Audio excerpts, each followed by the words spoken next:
নির্বাচনের দিন পর্যন্ত শহীদ প্রেসিডেন্ট জিয়াউর রহমানের মতো আমরা ফজর থেকে সারা রাত মাইলের পরে মাইল হাঁটবো, বেঁচে থাকলে ইনসাফ কায়েম করবো, আর নইলে ইনসাফের দাবি নিয়ে আল্লাহর কাছে যাবো। আমরা থেমে যাব না। আমি হয়তো মরে যাব, আমার ভাই বন্ধুরা সবাই একসাথে মরে যাবে না। সেই রাজনীতির নতুন সফর শুরু করলাম।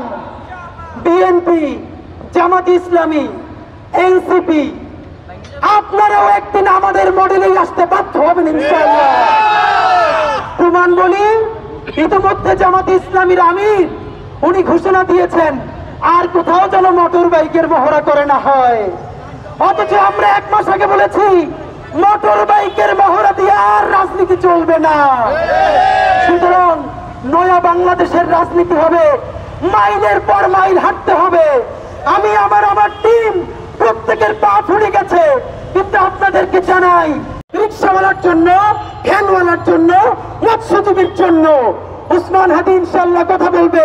Group of companies, corporate company যারা চাঁদা না দিয়া, শতভাগ ভ্যাট ট্যাক্স দিয়া হালাল ভাবে ব্যবসা করতে চায়, তাদের অধিকারের কথা বলবে ইনশাআল্লাহ।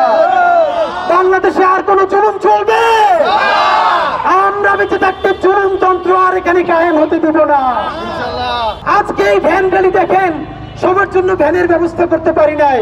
বন্ধুরা, যারা এত লোক আসবেন বুঝতে পারি নাই, তাদেরকে ভ্যানে বসতে পেরেছেন আলহামদুলিল্লাহ।